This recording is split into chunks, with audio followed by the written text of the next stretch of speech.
Hello, I'm Clare Nasir. Welcome to Climate Conversations. In this episode, we're discussing climate change and food security.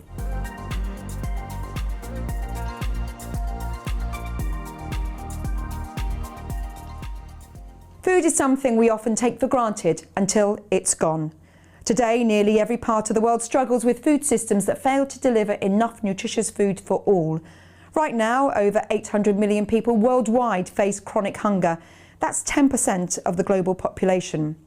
Crop failures through extreme weather are shifting what we eat, what it costs, and whether it's even available. Studies show that for every 1 degree rise in global temperature, severe global food insecurity increases by 1.4 to 1.64%. Climate shocks are worsening food insecurity by undermining agricultural output and water resources that in turn disrupt supply chains and drive up prices. Prices that are beyond the reach for many, especially vulnerable communities. Prolonged droughts are shrinking harvests. Catastrophic floods are fueling outbreaks of diseases like cholera. We are witnessing increasing wildfires worldwide that are weakening soil health. Based on the current trends worldwide, hunger and malnutrition could rise by 20% in the next 25 years. Solving this crisis demands a collaborative approach from policymakers and farmers to scientists and local communities. And this includes Met Office's climate data and expertise. In this episode, Alex Burkill sits down with guest Tom Crocker to explore how data and innovation can contribute to securing our future food. Thanks very much, Claire. Now, here at the Met Office, we work with a lot of organisations to help them understand the future of climate change and how it's going to impact us. Food security is a part of that. To understand a little bit more about the work that we do here, I'm joined now by Tom Crocker, Science Manager for the Climate Security Team. Tom, thank you so much for joining me today. Now, when we talk about food security and how it's looking in the future, what kind of things are we looking at? By food security, we're mainly thinking about everyone having a sort of secure, stable supply of food, and that means everyone being able to get the food they need in terms of just number of calories, but it also not necessarily being too expensive, it also being nutritious and available, basically. So we're primarily, in a lot of the work that we're doing, thinking about food production and how climate is potentially going to impact on food production.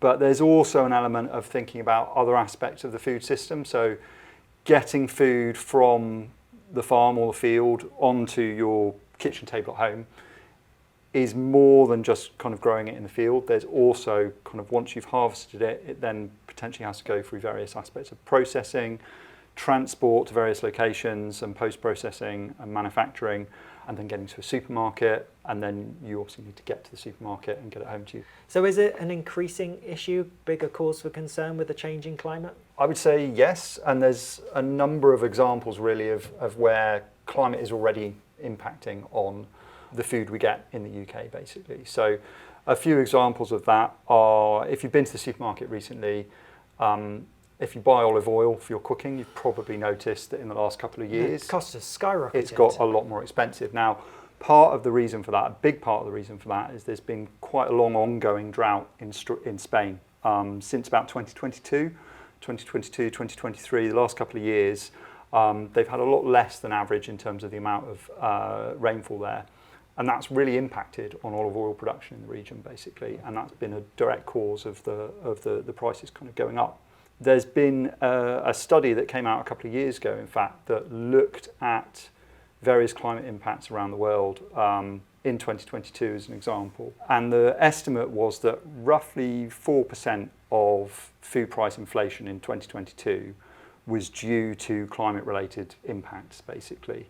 And to put it into numbers in terms of like how much that actually costs you when you go into the supermarket, the estimate was that amount of inflation for the average family household shop is an extra like £15 a month, basically, on the supermarket shop. Here in the UK, we're obviously getting food from lots of places around the world, including in the UK, and climate can have impact on the production of that food. And generally, if there's a negative impact on production, it causes prices to go up. Another example of that is in 2023, 2024, you probably remember it was really quite a wet period from sort of autumn 2023. I can't remember the statistics, you may even know, but it was something like the wettest 9-month period or 18-month period for a very long period of time. And that caused all sorts of problems for UK farmers, basically, in terms of being able to get crops planted in the ground. And then even when they were able to do that, it meant that the yields potentially weren't as good, or the quality wasn't as good. And again, that leads to problems in supply and generally prices going up for everyone, basically. So it's already an issue kind of now. So we're seeing costs rising, costs of the food. There are lots of factors that have accounted for that, but climate is one of them. And I think that's a thing that people have noticed. You mentioned olive oil, but there are lots of other things that have gone up in price as well. Yeah.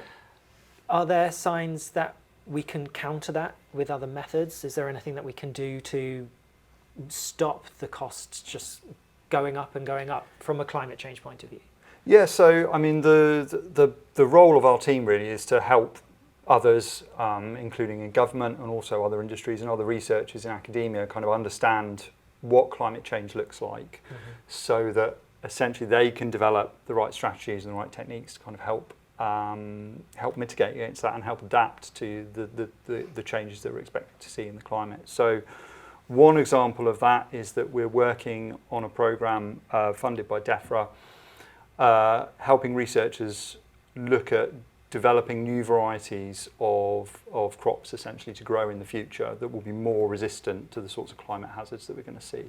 So crops that potentially will be more resilient to extreme heat, or looking at developing varieties, breeding varieties that will, for example, have a more developed root structure so that they'll be more resilient to drought and water losses and that sort of thing. So our role really is kind of looking at the climate data and interpreting it in such a way that those researchers have the information they need so that they know which kind of genetic traits they're looking for when they're trying to find new varieties of crops. So that's one example.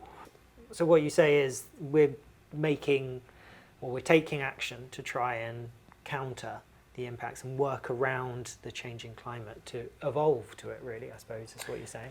Yeah, that's right. I mean, I think another thing that, particularly for the UK, I think isn't obvious to some people is that we hear a lot about climate is changing, it's getting warmer, we're going to see more extreme events, and that's very true. But what we can do is we can use the information that comes from climate models from the other climate scientists in this building and other research institutions around the world, the other modelling centres, and we can look at that and we can understand more about what the future UK climate is going to look like. So the headline message for the UK is hotter, drier summers and warmer, wetter winters, right? So that's the kind of bigger picture. But we can look at that in a bit more detail and kind of go, okay, well, what does that really look like in practice? And one thing about the UK is we're relatively high latitude. There's a lot of other countries that are closer to the equator than we are. So Southern Europe, Northern Africa, further east over into Asia and so on.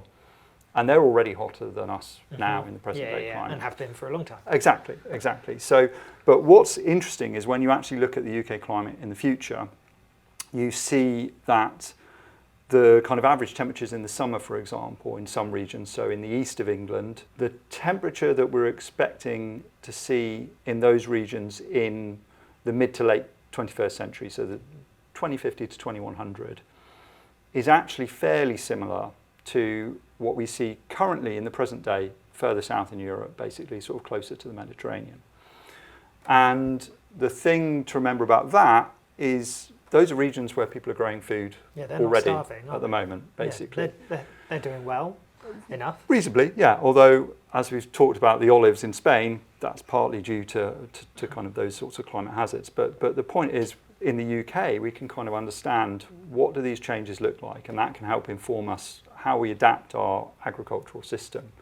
And that, in a way, has already been happening.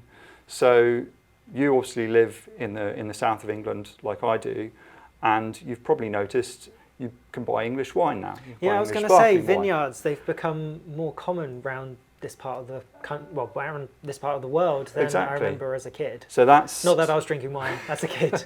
That's something that's evolved in the last 20 or 30 years, and it's primarily because the English climate the climate of southern England in the last 20 or 30 years has started to become much more similar to regions of France, such as the Champagne region. That's led to essentially English sparkling wine becoming a thing.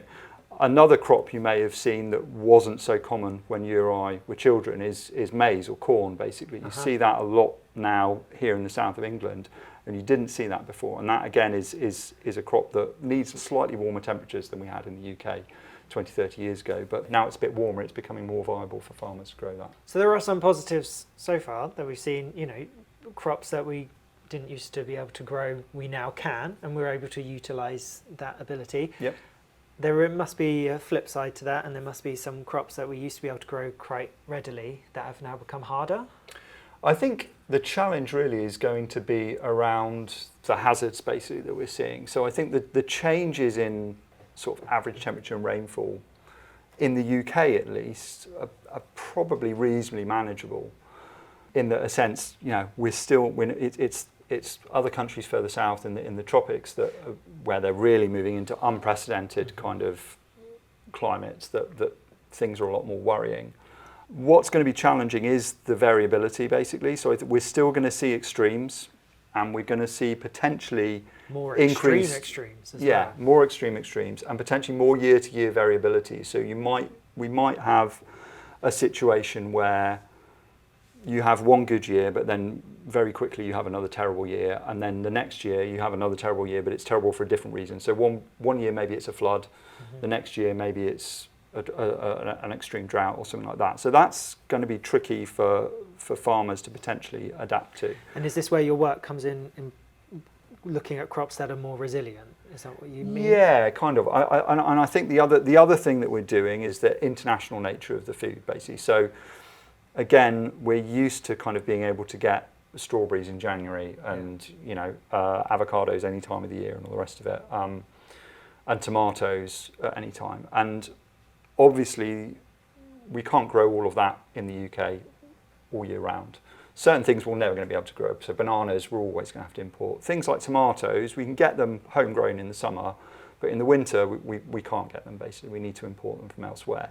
And so we're doing a lot of work starting to look at the international regions that are important for the UK in terms of where we import food from, and understand what are the climate hazards that are going to be affecting those regions, basically. So, for example, I mentioned sort of tomatoes and other fruit and veg and horticulture. A lot of that comes from Spain, which has come up before.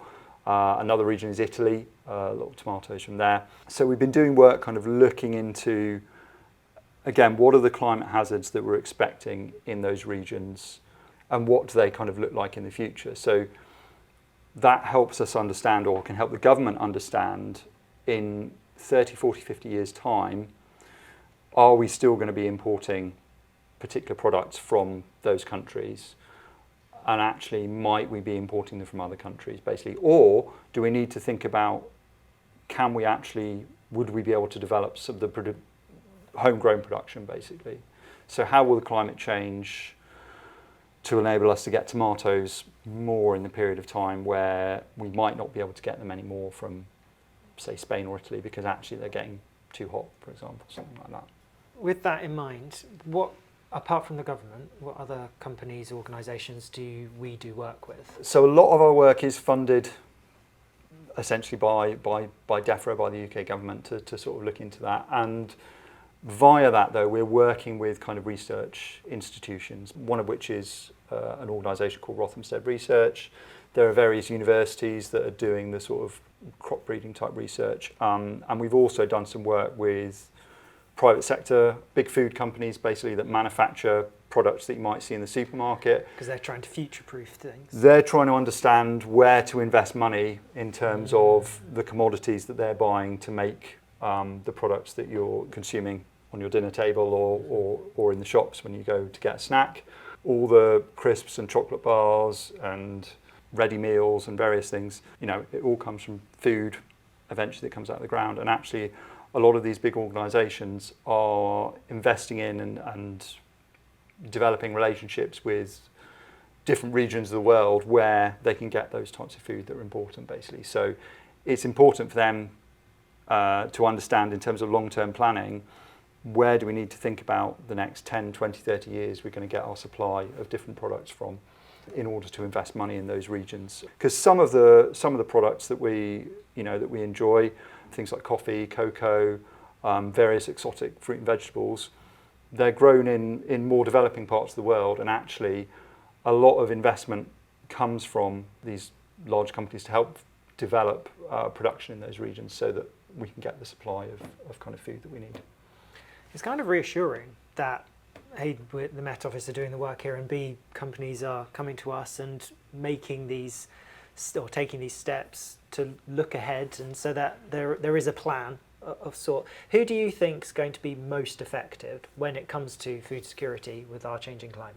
Everyone is going to be affected. Basically, we're seeing the effects now in that the prices that we're all paying for food are a little bit more at the moment. Our climate here in the UK, it's going to get a bit hotter, but it's actually going to be fairly similar to climates elsewhere in the world where people are already growing food, and we kind of know how to do that. We'll have to spend some money to maybe change the way we do things, but it's not a kind of impossible problem.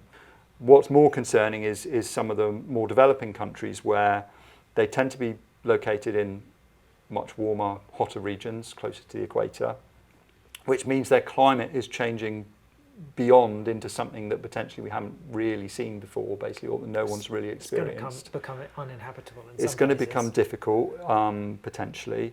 But also, some of those countries don't have the same level of resources to actually put into making the changes to adapt to the changes that are coming, basically. So we're very lucky in Northern Europe in that although our climate is changing, it's not changing into something horrendous, and we're reasonably well equipped to adapt to it, whereas other regions of the world, there's the challenge of the changes that are coming are potentially a lot more serious, and also the capacity to actually adapt and deal with that is a lot more reduced. Going back to the work that we do here at the Met Office, looking at food security, what are the biggest hurdles that we face? One of the hardest parts of looking into this as a topic is it's super, super complicated. So the food system is just a really complicated system. There's obviously we eat loads and loads of different types of food. So you can understand the impact on one type of food, so wheat or rice or maize or tomatoes or something, but that only tells you about that specific type of food. It doesn't tell you anything really about all the other types of food there are, basically, and each type of food is potentially impacted in different ways. But that's just kind of, I've mentioned wheat and rice and tomatoes. They're just the kind of raw ingredients. But then what does that mean for pizza or spaghetti or a meat pie? Or pizza's not going to become harder to get, is it? Hopefully not. I mean, but ultimately, pizza. You need your wheat to make the base. You need the tomatoes, the tomato sauce. You need your cheese, which is coming from dairy. There's the whole animal side of food as well. There's the livestock and poultry and dairy, basically. That aspect of the system is just as much affected by climate as growing crops is. So I think it was 2022, I think, that there was again a heat wave that affected a lot of poultry farming in the UK, and essentially led to a lot of excess deaths of chickens because it was too hot. And we can adapt to that. There are ways to get around that. So again, companies are thinking about how do we change the farming system, the housing systems that we use, such that actually the environmental conditions are more appropriate. But ultimately, there's an impact on that as well. So, but back to the original question, it's super complicated. There's all the different elements of the food system, and you can look at one, but it doesn't tell you about the rest of it. And then there's all the different ways it interacts, and the fact that it's international now, basically. So, in order to manufacture some types of food, you're relying on, or some end products like a particular dish or some sort of ready meal, you're potentially relying on food that's some will have come from Europe, some will have come from somewhere in Asia, somewhere else. So it's kind of supply chains as well. And then there's the climate impacts on, things like supply chains. So as I mentioned earlier, it's not just about getting it from the farm. Is it impacted when it's on a boat coming from one location to another, for example? So I think that's one of the biggest challenges, is it's really hard to look at the system as a whole and understand what the whole thing looks like. We can look at the individual parts and we get an idea, but yeah, it's very complex.